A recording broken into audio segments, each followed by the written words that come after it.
Hello everyone and welcome to Off-Grid Style with Tom and Nikki. This is a special video about solar flares and solar storms. Both NOAA and NASA have identified two potential solar storms brewing on the sun right now as I speak. So I thought this would be a good time to cover solar flares and solar storms. X-class flares, the biggest type of solar flare, can create long-lasting solar radiation storms. They can harm satellites, they can create worldwide transmission issues. Obviously, we would lose our grid and planet-wide blackouts. A large X-class flare, just one of them, has enough power to give energy to all of Earth for 1 million years. It's pretty scary. So a solar flare, as you can see here, is an intense burst of radiation coming from the release of magnetic energy associated with sunspots. And a solar storm is when the sun emits huge bursts of energy in the form of solar flares and coronal mass ejections, or CMEs. CMEs are large discharges of plasma and magnetic fields. Magnetics and our technology do not play together well. Currently, the sun is in a cycle of more and stronger flares and storms. It will reach the peak of this cycle sometime this year. They're predicting later on this year. This is known as the solar maximum. That's the cycle that the sun is in right now. In 1859, an extremely intense solar storm hit Earth. It destroyed almost all of the just created technology that was, for instance, in the United States. Telegraph lines were so energized by the storm that post offices where the telegraph lines ran into burst into flames. So what can you do about something like this? Well, the first thing is you need to stay informed. NASA and NOAA, the National Oceanographic and Atmospheric Administration, there you go. NOAA and NASA both publish virtually daily, updates about things like this. You can also probably catch it just by looking up your weather online or Googling it online. Definitely stay up to date on these things, even if you just check once a day in the morning or something like that. Now, I say have a plan, but you already should have an emergency plan in place that kind of covers all contingencies and all disasters and SHTF situations. But keep in mind that you are probably, if the solar storm is strong enough, you're probably going to lose communication, your Wi-Fi, and the internet. Most business phones won't work because most of them now run through internet lines. Cell phones won't work either. So have a pre-emergency plan in place to discuss where everybody's going to meet, what everybody's going to do if something like this should ever happen.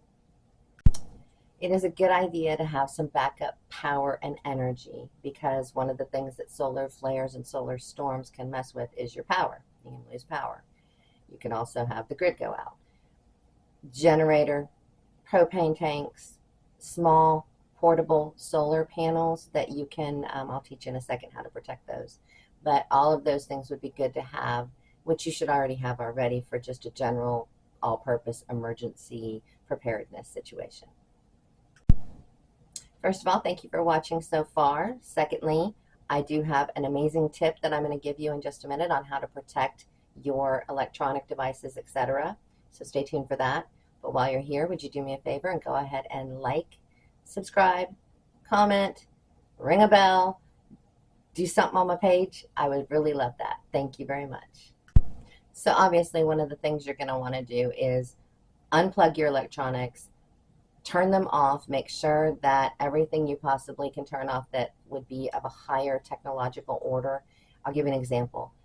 Most ovens, unless they're brand new and really expensive, and refrigerators and things like that, aren't going to be affected by this, but definitely all of your electronic devices will, including your televisions.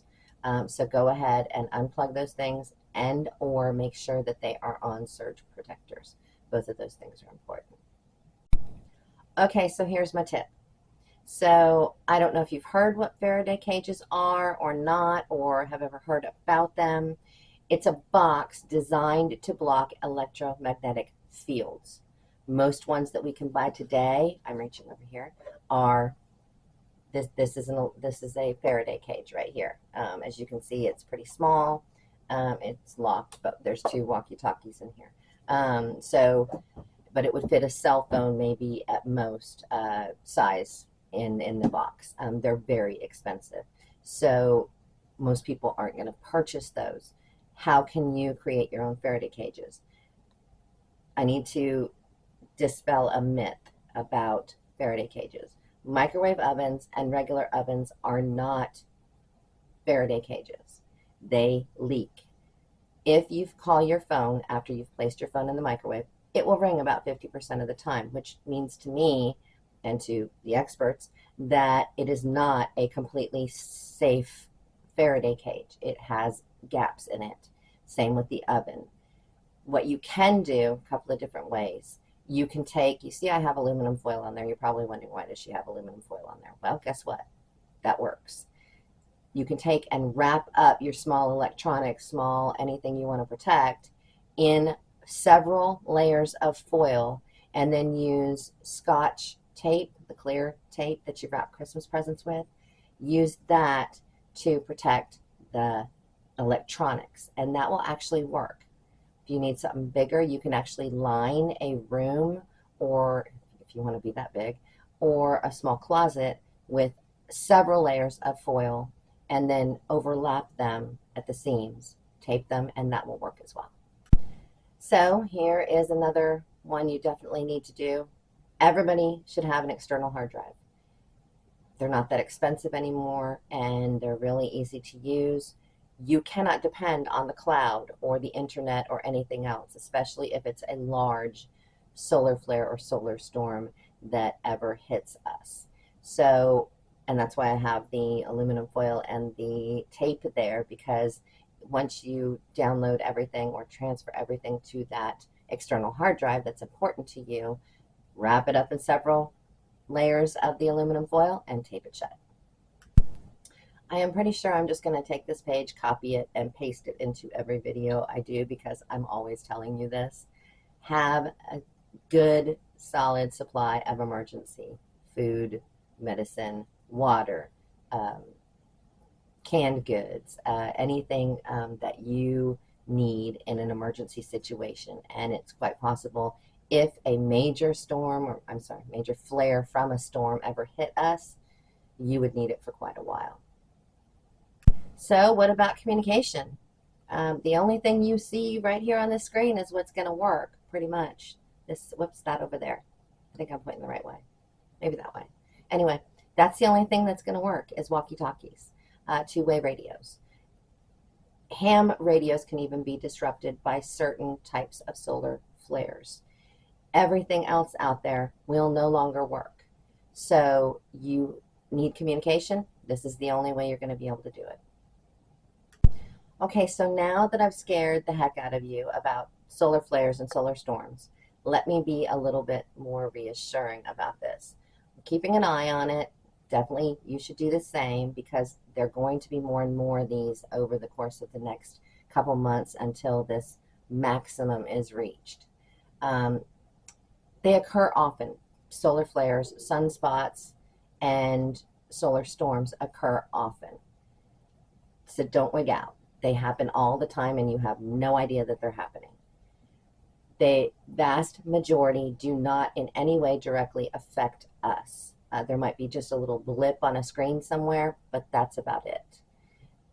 But being prepared is key. It's kind of like the hurricane that missed you, that hit somebody else, or the flood, or the earthquake, or whatever the case might be. You only get lucky so many times. So being prepared is always the best option. All right, well, I hope you enjoyed this slightly more educational video than I normally do. I'm pretty proud of myself for knowing these things.